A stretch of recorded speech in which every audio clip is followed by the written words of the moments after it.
Excellent. So I'm going to welcome everybody who's here. Monica, I don't know if you can see everybody. Well, hi, everyone.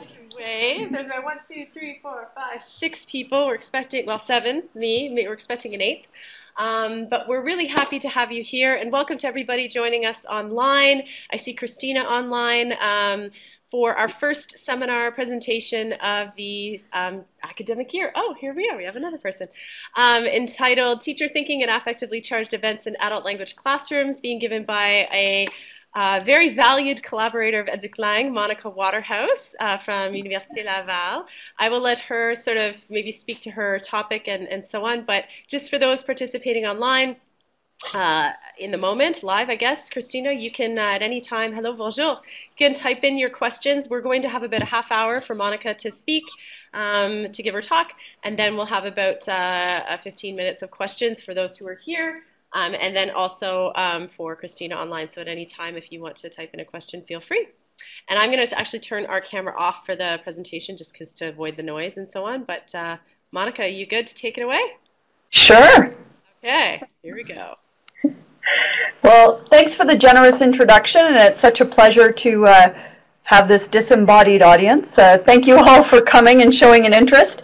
What I thought I'd do today, my talk, Teacher Thinking and Affectively Charged Events in Adult Language Classrooms, I really appreciate this opportunity because I'm kind of trying out some new ideas. Some of what I'm talking about today will hopefully turn into a book chapter. So what I'm hoping to do is share a little bit about the research project I'm working on, but I'm going to spend the first half of the presentation discussing a little bit the concepts I'm working with in terms of what I mean by affectively charged, and in my abstract I mentioned the materialist framework I'm using through Deleuze-Guattarian. So I want to situate that a little bit and how I came to it and why I see it as useful for thinking about teacher thinking.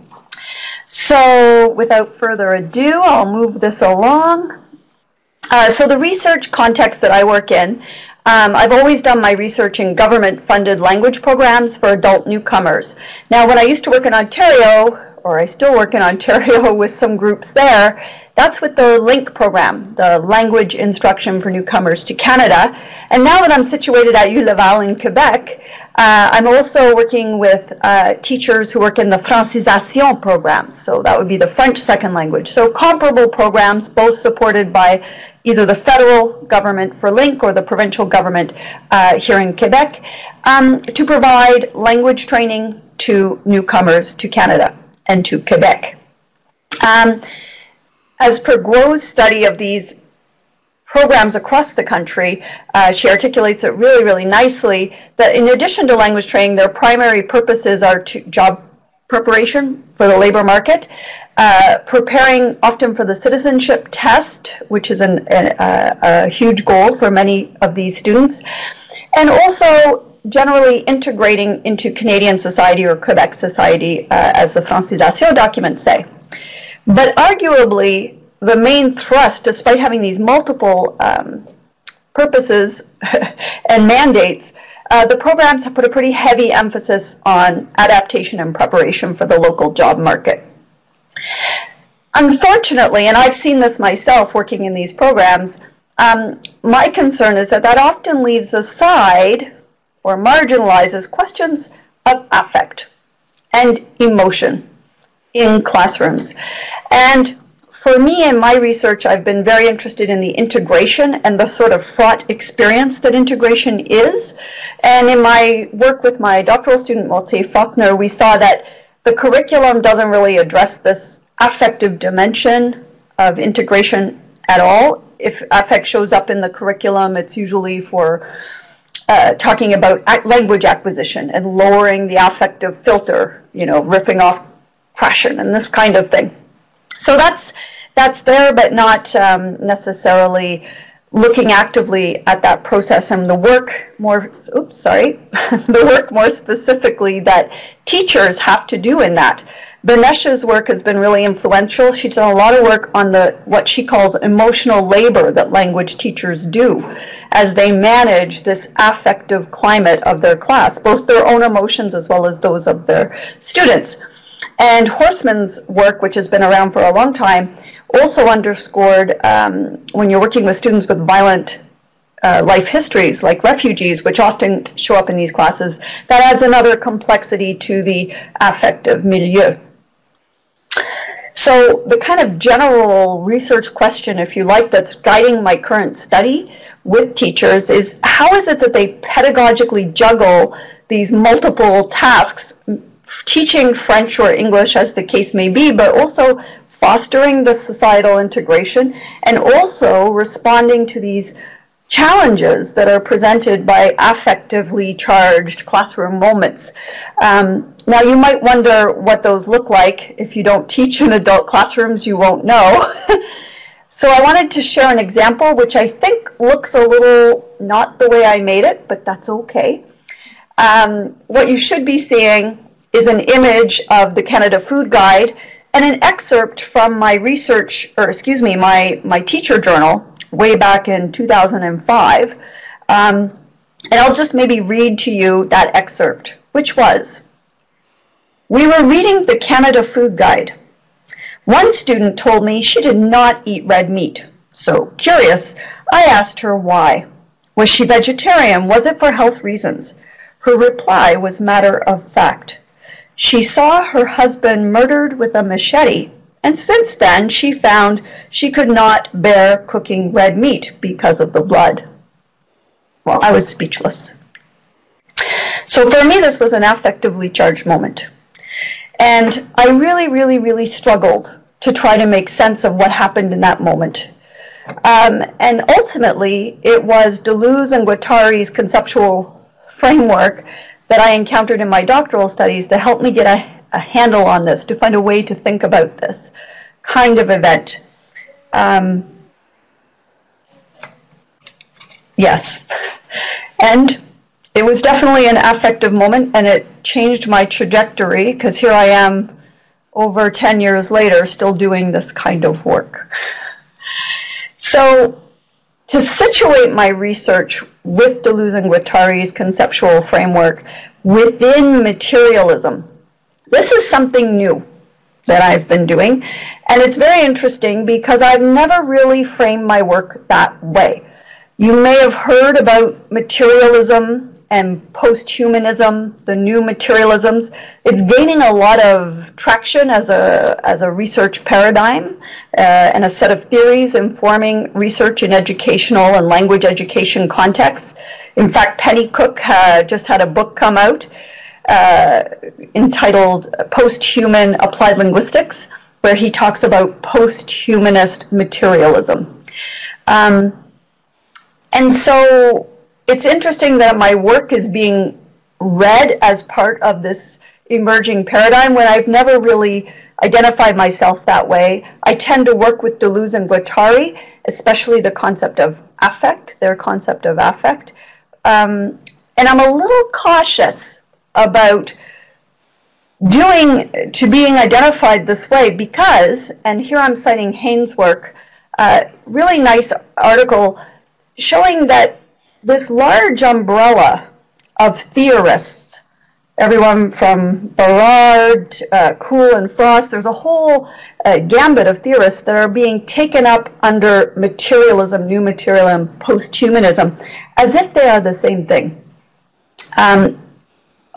He suggests we don't do this, and in fact goes to great lengths to show some of the fundamental ontological distinctions that make some of these theories incommensurable.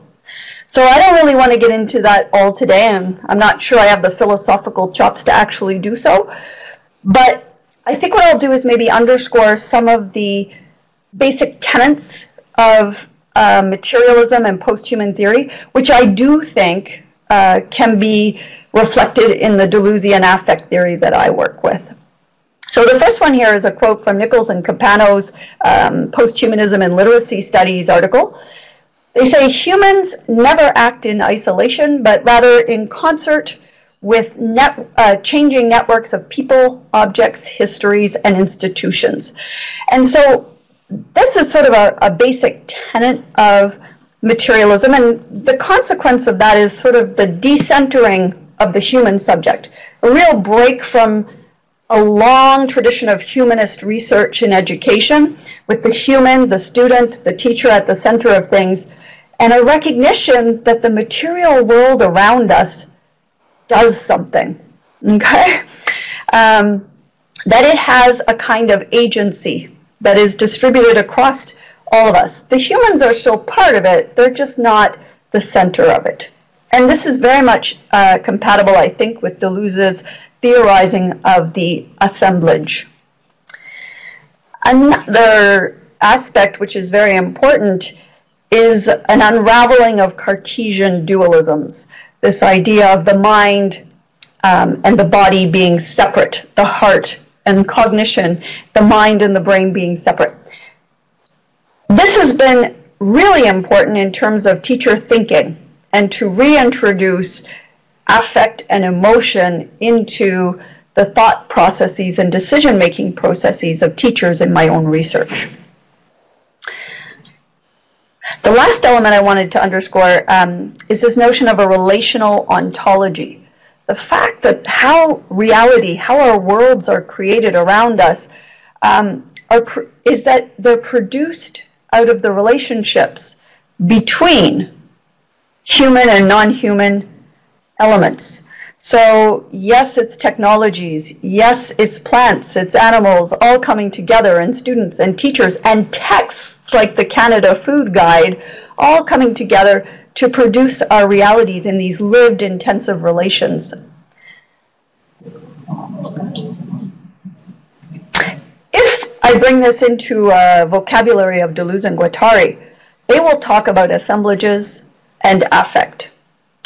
In French, actually, the word assemblage is agencement, and it has a little bit more of the feeling in French than it does in English translation. But it's this idea of an intermingling of bodies reacting to one another and functioning in a particular way. So it can be teacher bodies, student bodies coming together, text bodies like the Canada Food Guide, and something happens. They function in a particular way.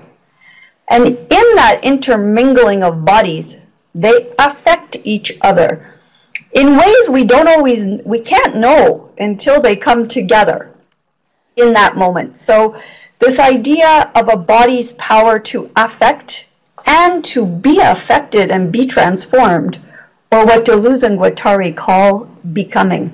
We are always transforming in our relations. Now, affect is a word that we often associate with cognition, not with cognition, with emotions. So we will talk about affective versus cognitive and put those in opposition. And certainly the association of affect with emotions there is a relationship there in Deleuzian theory, but they're not equivalent because emotions tend to be the characteristic of a single body, a psychological kind of construct, whereas affects are always relational. We can only understand them, and they are the sort of pre-conscious visceral response that we have after an encounter before we're even aware of it, before we've even named it as an emotion. So this is very significant. Turning to how I link this affectiveness to teacher thinking in language teacher research contexts, I'm looking again at Benesh, where she identifies affects as tools for understanding the moment-by-moment pedagogical decision-making grounded in teachers' embodied reactions to classroom events. And so for me, this is very important. And if my picture were showing, you would again see the Canada Food Guide. And I'm thinking back to that pivotal moment where how do I understand my reaction to that, my embodied visceral reaction to that in terms of affect. Now, teacher thinking in the literature is quite commonly framed as teacher cognition. And here, maintaining a kind of individual human subject who is thinking. Borg's book, here we are, lovely, lovely, on teacher cognition and language teachers. He's done a lot of work on this. adding to it more recently Golombek and Doran's work, adding emotion, but really in terms of how teachers feel about the choices they make. Not really Deleuzian affect that focuses on the relationality of the classroom context of the larger assemblage. So there's a paradigmatic shift there. The other book I'm mentioning, Emotions in Second Language Teaching by Martinez. This book again has a number of studies talking about teachers' feelings about their pedagogy and how it affects their decisions, but it all remains in a very humanist mode and does not accord agency to the world around us in a materialist way. It does not look at the assemblage in the same way that Deleuzian work would. So, another word on teacher thinking. What does thinking look like then in a Deleuzian way? And the relational ontology of Deleuze raises a pretty weird question. What if thinking happens to us? We don't do it, it happens to us. And that it's intimately tied up with affect. Here Deleuze describes it this way. Something in the world forces us to think. This something is an object not of a recognition, but of a fundamental encounter. It might be grasped in a range of affective tones: wonder, love, hatred, suffering. Colebrook, Deleuzian scholar, goes even further. She says the event of thought lies beyond the autonomy of choice. Thinking happens. And so, in terms of, this obviously has some pretty serious implications for the agency of teachers. And I think it's quite fundamental because we spend a lot of time, and I'm a teacher educator now, and I spend a lot of time acting as if teachers are fully in control. And the idea that thinking might happen to us disrupts that fundamental premise a little bit. So, what does all this mean for my study? Oh good, I'm halfway through my time where I should be. The project I'm working on, funded by the Fonds de Recherche de Quebec, it's a 3-year project looking specifically at teachers and working with teachers on the affective dimensions of their work. And I have had sites here in Quebec with the Francisation, as well as in Ontario with the LINK program. And the first phase, there were 2 phases. The first phase is completed now as of last year, and I'm still in the ongoing classroom-based phase. But today I'm going to talk about data coming out of the first phase of the study, the online vignette-based questionnaire. And so we had a total of 82 respondents, primarily in Ontario, and I think that's a credit to the robust professional community of TESOL Ontario and my contacts in it that made that a little more robust in terms of data. However, the vignette questionnaire, to give you a feel for it, introduced 4 little stories of affectively charged classroom events and invited the teachers to respond qualitatively to that. I'll show you an example in a moment, but I wanted to say a word about the analysis approach, because taking on board some of these ideas really transforms the way you think about research as well. Insofar as thinking might be happening to teachers, similarly thinking is happening to me as researcher. And it emerges out of an assemblage of my brain, for sure it's part of the assemblage, but there's data, there's research assistants, their thoughts, there's theory, there's text, there's books, all coming together to produce thinking. And so what I'm going to show you today could have been otherwise, but you will see, I hope I have time for 2 little assemblages that I see coming out of some of this data. The objective then is not to definitively describe how it is, how teachers think, but rather to construct questions from data. And here I'm citing Masny's thoughts on the rhizoanalytic process. The purpose is to open up new avenues for thinking and discussion. So hopefully that's what will happen today. I've also cited McClure's work on post-qualitative research informed by materialism. And here we see that the agency doesn't sit solely with the researcher. In fact, agency is kind of distributed. And in a really strange way, data has a way of choosing us, even though we like to think we've chosen it. So I'm going to share some data bits with you today that I have chosen, but in strange ways, when I read them, they affected me, and I felt I needed to share them with you. The vignette that I'm going to share data from, although there were 4 in the questionnaire, everything I'm bringing to you today is around vignette 1. This is the vignette that we presented to the teachers. And after each little vignette, they were posed the same question, which was, what concrete pedagogical advice might you offer to this colleague in light of what happened? So we asked them to imagine this was a story told to them by a colleague. This particular vignette revolves around a song text, which evoked a very strong, angry response from a student who didn't believe in the song's message that Canada is a place for everyone.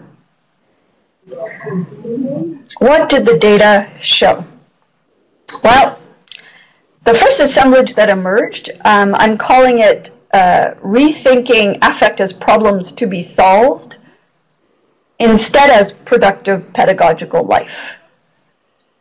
With respect to this particular vignette, almost without exception, the teachers indicated that it shouldn't be ignored. Some kind of follow-up was needed, whether with the individual student, with the group, something had to happen. Definitely do not ignore it. Quite interesting, they often subsumed this reaction under the culture shock and the process of enculturation and adaptation. But I was really struck by this particular excerpt where she says that there is no predictable linear pattern of enculturation, which actually runs contrary to some of the neat little models of developmental models that we often study on culture shock. But for me, this started to evoke one of the affective principles of the unpredictability or unknowability of how an assemblage will function. Ultimately, the teachers tended to make recommendations that this particular student should be referred to community or social services that were available, like social workers, counselors, etc., to solve the problem of his angry outburst, which was indicative of a poor acculturation process. Another element that came through was a kind of tension exemplified in this excerpt. The teacher said, of course, it's a good idea to express understanding and sympathy to him, but still. Anyway, first of all, you should introduce rules for the classroom, no aggression, no shouting, etc. Again, this is typical of what we see in the literature in Horstman's work, this tension of finding a balance between welcoming affect, welcoming emotions, but it has to be certain kinds of emotions and managing that. The emotional labor that teachers do when they're trying to manage what Benesh would call the feeling rules of your context, no shouting, no aggression, and yet still validating emotions. I started looking at this through the Deleuzian lens, though. How is it that we are starting to sanction and manage emotions? And are they always a bad thing? Maybe affects are not always a bad thing. And so here we had a teacher respondent who said the teacher should delve into the complexities of life. What the angry student has to say may be the teacher's inspiration for the next lesson plan. This idea that it could be a productive event, that the affective relations in this classroom assemblage between the text body, the song, the teacher, the student bodies could actually produce a pedagogy, maybe one that was not necessarily anticipated. I've cited at length this one teacher's response who basically designed 3 more lessons as a result of that particular incident, suggesting that there would definitely be a discussion next time. Other teachers suggested perhaps a writing topic would be appropriate around this issue that had so upset the student in order to unpack that, the angry student, the AS. Why they'd lost their faith in Canada, and encourage them to sort of take that on pedagogically head on. Saying next time I'd ask them about time, if they had different age groups in their class, which is also typical. And also in the third case, she said, I would ask, or he said, I would ask the students to share their favorite songs and discuss feelings that are evoked. So moving from one text to another song text that she would elicit from the students. What really struck me in terms of teacher thinking was her closing comment, or his closing comment, the rest is imagination, weave it into the curriculum. So this idea that there is the static curriculum, but there's imagination, there's pedagogical creativity happening. And this kind of teacher thinking that is happening can create a pedagogy in becoming that was not thought of before. Other quotes from these teachers. And here, considering the notion of control, I mentioned that earlier, the unpredictability, but also the uncontrollability, the notion of the teacher as the planner who will orchestrate how this will go. We don't know how an assemblage will function. This teacher said, that is life. Students bring baggage with them which you cannot control. And one of our French respondents, c'est une situation qui peut arriver à n'importe quel moment et qui peut être déclenchée par n'importe quelle séquence pédagogique. So you never know. For me, these teachers are articulating Deleuzian theory in ways that I can't, succinctly, in ways that I don't necessarily do. But this idea of unpredictability, the lack of teacher control, because there is this distributed agency across the assemblage. Deleuze, as Deleuze said, drawing on Spinoza very famously, we never know in advance what a body can do. We never know what a song's going to do. So this idea that we don't know what the song is going to do, this led to the second research assemblage I'd like to discuss in the last 5 minutes here. It's a bit shorter, but the idea of the texts we select, the fact that this song text was selected for the class, or perhaps it selected the teacher.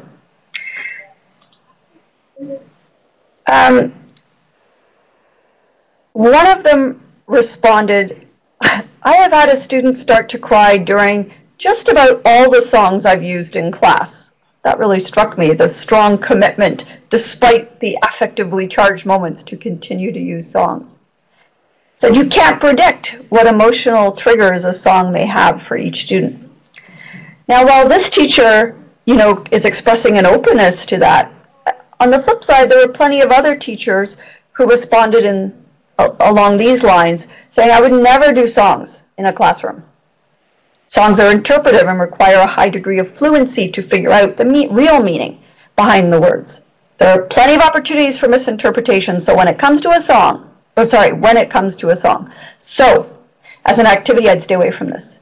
So we have two very different perspectives here coming from the teachers of working with the affect that songs are evoking as a text, but also others who will avoid it. This notion of the real meaning that I've highlighted is also kind of drawn into question with a Deleuzian particular framework, because you can't predict how the text will work. Of course, Diana Masny's work on MLT has articulated this really, really nicely in terms of reading, in terms of how we engage with text, how sense happens. Sense happens. Sense isn't in the text as some real meaning. Sense happens and grows out of the intensive reading from the assemblage. Finally, some teachers took a middle ground on this. in this last quote, she said, "I would suggest the song be changed. There are many good songs that have nothing to do with Canada or Canadian culture. The goal is to teach English." And I don't mean to judge this teacher, but in fact, the curriculum, the goal isn't just to teach English. These programs are mandated to support the integration process, even moments where it's upsetting. So, if affect is something that causes teachers to simply skirt around the work they're meant to be doing because they're not ready to handle it, I think that's an indication that this is something we need to be talking about, and maybe not preparing teachers to magically know how to respond to this moment, but to feel more at ease that it can be part of the work that they're doing.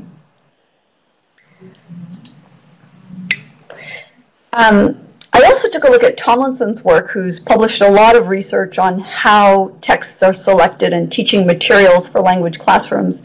And in fact, this was an article that was in this recent book on emotions.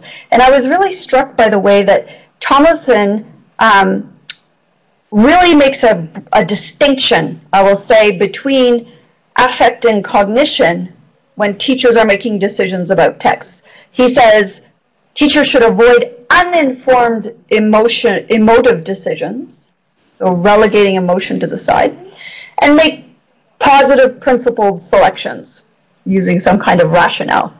And of course, this is very much in opposition to the framework that I am suggesting. Certainly the text that was selected for the vignette 1, which actually came from a real classroom situation, the teacher loved the song.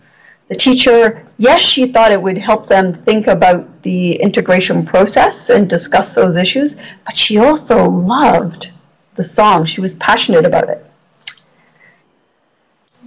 Tomlinson's a little funny in his article because at the same time that he wants us teachers to make a distinction between cognition and affect when they decide on a text, I don't think he would accept that the text selects them. He also gives this advice to teachers when they're selecting a text. Look for ones, ask yourself, does this text engage me cognitively and affectively? Is it likely to engage most of my target learners cognitively and affectively?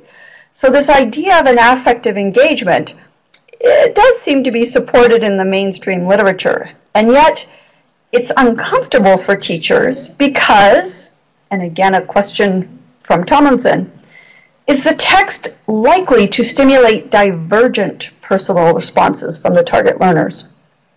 And of course, what we could see in the responses from the teachers is divergence is okay to a point, but when it becomes an angry outburst, that's a divergence that is not welcome at all times. So there's a lot of tension going on here in terms of the work that teachers are doing around potentially affectively charged moments in their class and in facing the agency or the material power of affect that these texts may or may not have in their classrooms. So, to wrap up, I don't really have recommendations. And as Tui would say, this is her, I'm not getting, kickbacks here, but she has a lovely book that she's recently re-released with a socio-material reading. And she comments that these materialist theories do not provide explanations or foolproof ideas about how schools and language learning can be improved. But they raise interesting questions and encourage us to think in new ways about students, classrooms, and pedagogy.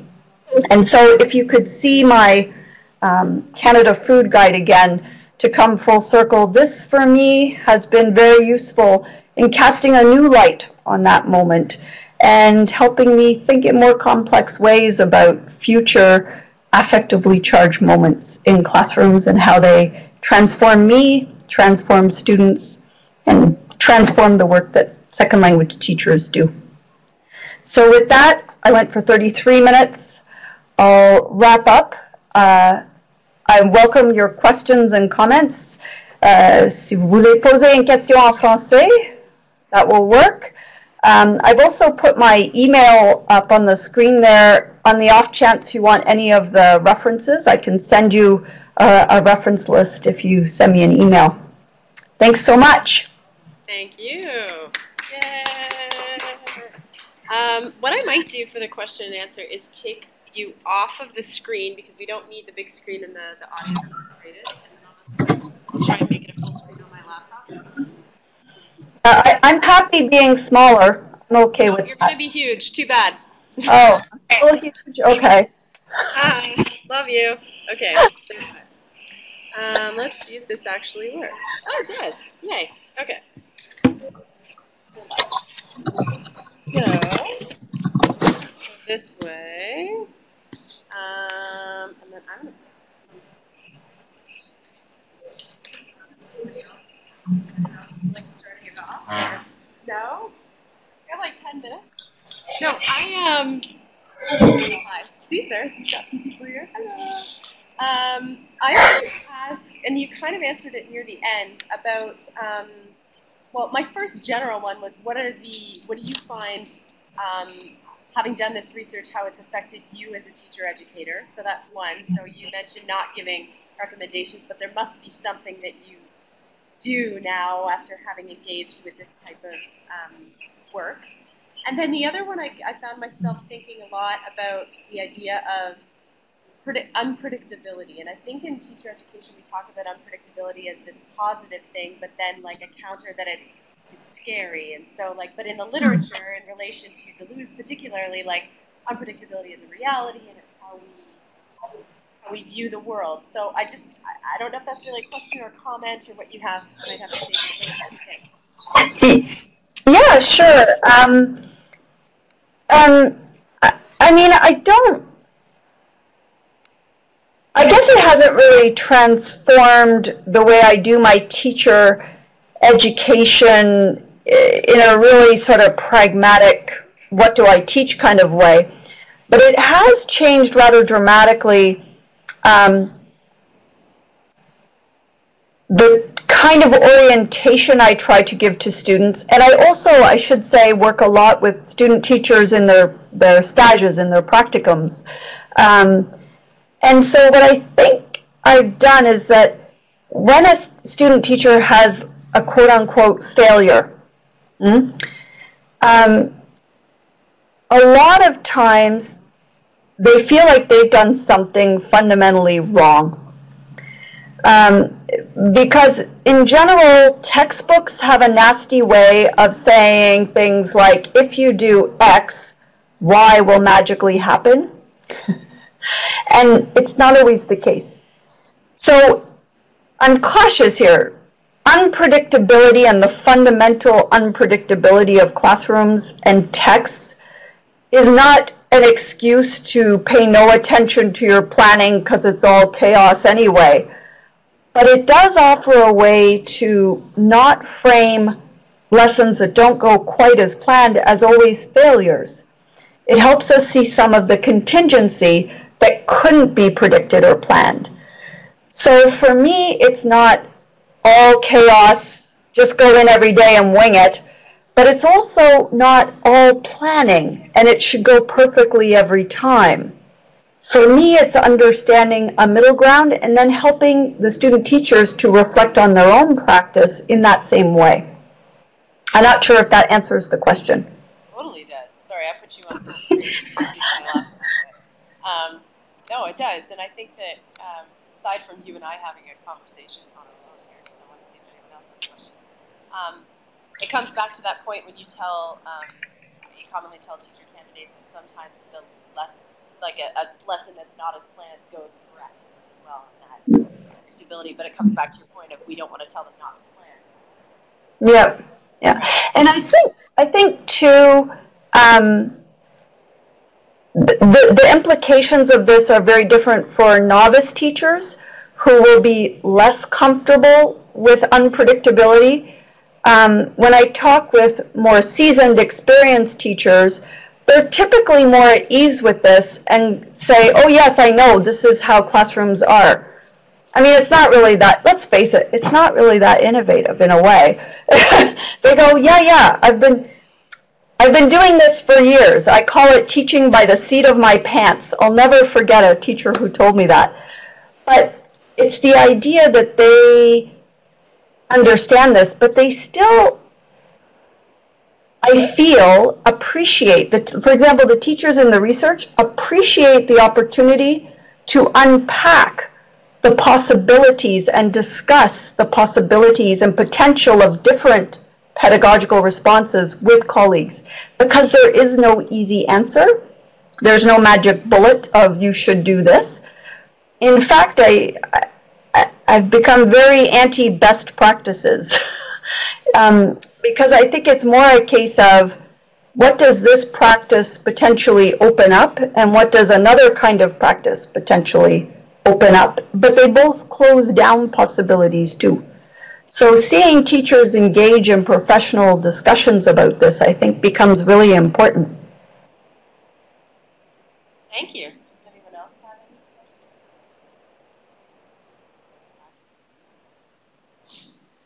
questions? Are there teacher candidates in the room, or are you all grad students? No, I think there's for sure one. I'm not sure. Are you a teacher candidate? Student, excellent. Yeah. Well, I think they're all teachers for sure, having been having had our years of experience. Laura, do you want to ask a question? Just say hello. Oh, Laura. Let me say hello. Hello, Monica. Oh, Laura, hi. Sorry, you guys are a little small, so I didn't recognize you. I need to get it better. I was thinking. It's okay.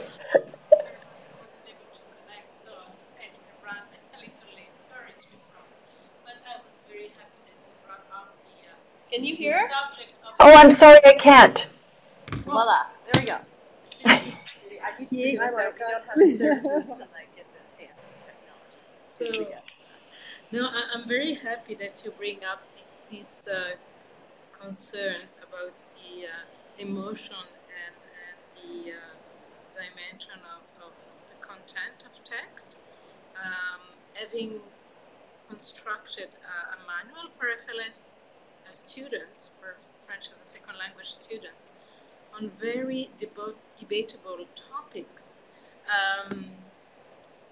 I sometimes, many times, I have to think, okay, what is going to be the effect of that text, of that video, or of that topic on the students? And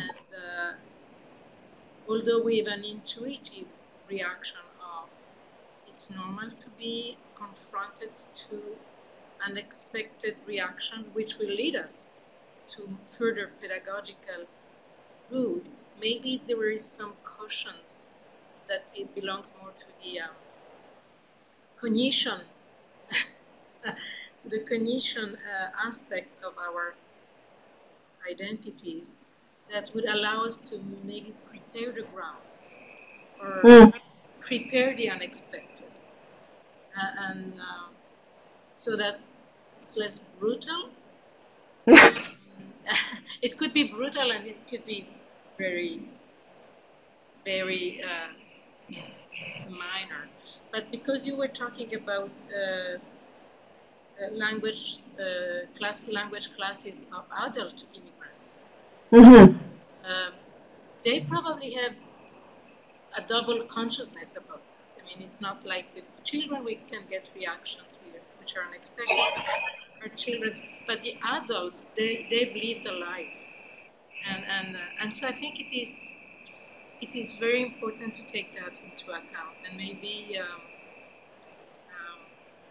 include in our teaching what we have to propose, but let them come first about what they want to speak about on that particular topic. Maybe beyond what you're doing in the reflection, but that is all things that are coming up to my mind as I was listening to you. Anyway. Yeah, no, thank you so much. Thank you so much. And it's interesting too that there are some topics that we, as you were saying, that we anticipate that will cause an emotional reaction. But then there are other texts that explode that we, oh my goodness, hang on. My computer wants to restart. Don't you dare. Oh God. um, that, or other don't even, like, it seems so safe. And I shared my Canada Food Guide for that reason. I never dreamed that Canada Food Guide could be controversial in any way, shape, or so. Certainly, there are certain texts which are definitely risky. We can perceive the risk ahead of time, and yet it's surprising how sometimes it comes out of nowhere. I mean, I'll give you another example. I was in a class once where they were reading the poem at Remembrance Day. We're coming up on it. They're probably doing it in class this week.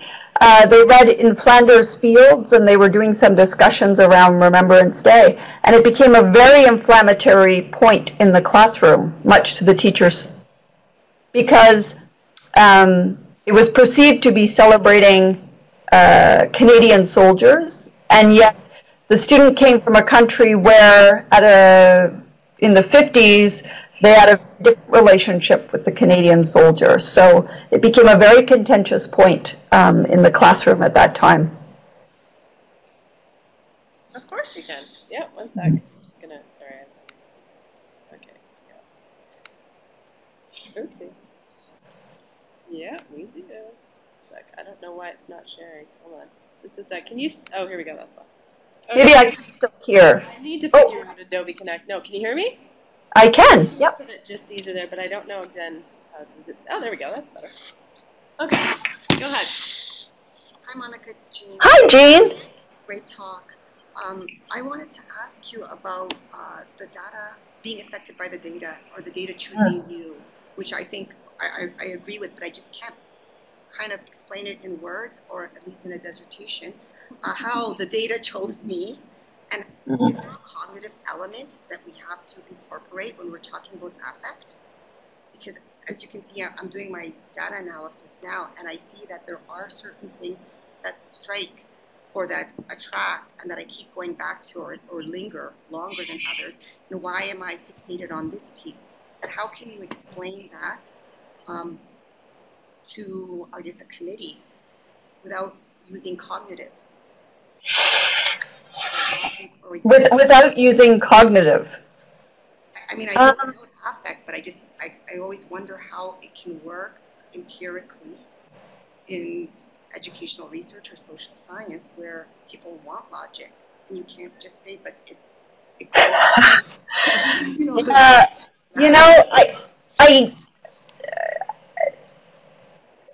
I hate to say it, but I don't think there's an answer for that question, Jean. You're talking about the difference between trying to, like, the world is flat, the world is round, and you're trying to convince them, if they believe the world is flat, to get in a boat. It isn't going to happen. So for me, it's really, in fact, the practice doesn't look that different.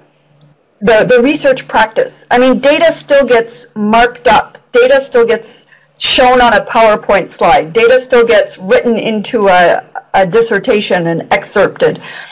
But how did that happen? How did it come to be there? And maybe you don't have to push the point that for you it was this intuitive, affective aspect. The same sort of thing happens if you say, I selected it because I have this particular concept in my conceptual framework, therefore it is working with that concept, or it was a recurring theme, or it was an exceptional piece of data that stood out. So, that's one way of explaining how it happened, and affect is another way of explaining how it happened to be on the page.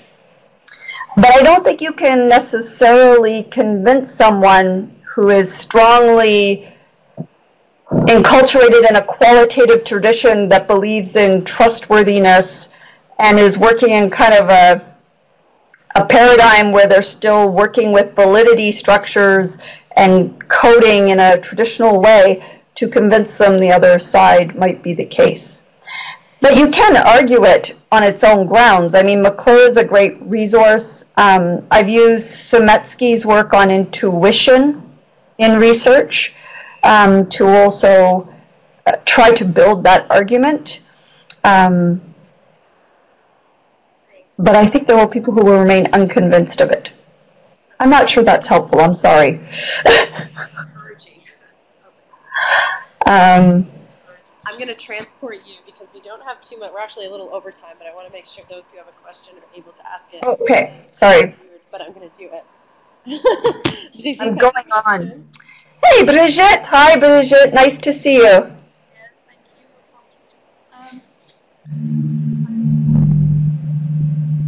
Regarding the subject about affectively charged classroom, I was thinking about also we have thousands of public servants who need to have courses to take exam in English and in French, and I think that this reality is a highly charged emotion in classroom because often they don't want to be there. You know, they are stressful regarding this exam, and we need to help them to succeed, but it's difficult for them often with families, with work, and with the effort that they have to do. And I just wonder if some people are working on this kind of realities and if it has been documented and actually because if we talk about history, Canada history with those students, we have to be careful, but we want to link both people, French and English people, but it's often highly charged. Yeah. Yeah. You know, I'll be honest, when I think about the problem you've just posed,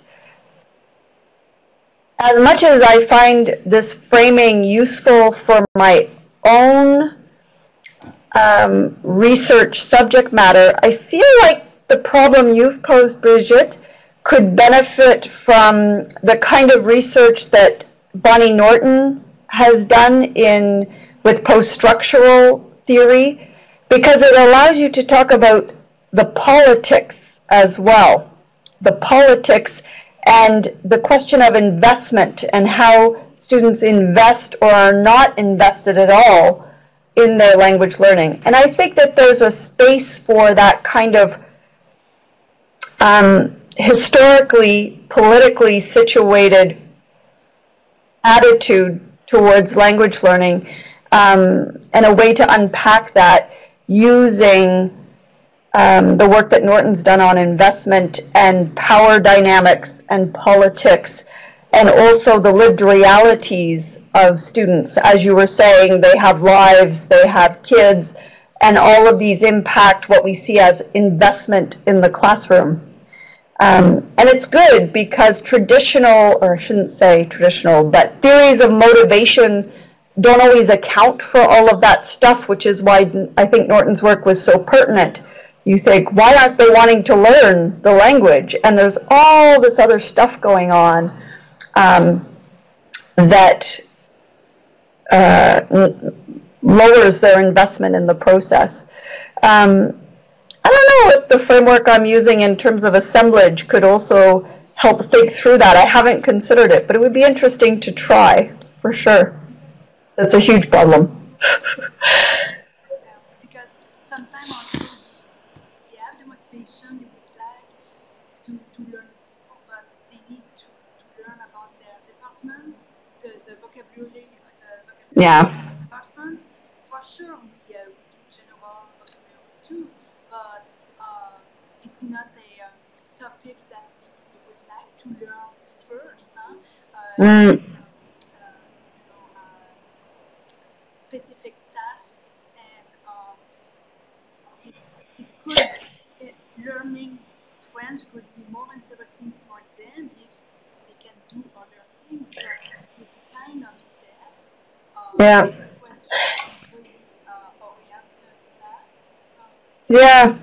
You know, on that point, I mentioned my second phase of the research is looking at an affective pedagogy, and we're introducing arts and literature and music to the curriculum, in part as a way to achieve the language learning goals, but to not have a myopic focus on job preparation, fill in this interview form, practice this, I don't know, interview role play, one's an employer.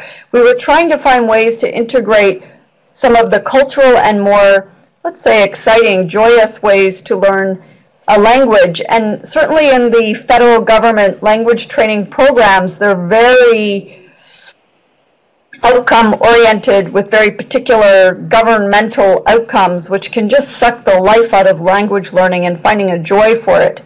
It would be interesting to know if you can argue that you could still achieve those language learning goals through other means that might ultimately bring more motivation to the classroom or more investment to the classroom. I don't know. Does anyone have any other questions? I feel like I'm shutting it down, but I feel like it's getting close to, I don't want to keep people. Yes, I only signed up for 1 hour. That's right. We have to pay you after the hour goes on. Okay. I will work for chocolate. Oh, she's got chocolate. Yeah. Yep. It's not like we don't all have leftovers of that. My God. Okay, well, I will thank you on behalf of everybody here in EducLang for sharing your research. It's super exciting. And please share with us the chapter that you're going to write soon. Yeah, hopefully it'll come out next year, and then we'll share it with the world. So thank you so much for engaging with my topic, everyone. I really appreciated the comments and the conversation. Okay. Well, thank you very much. I'm going to stop the recording.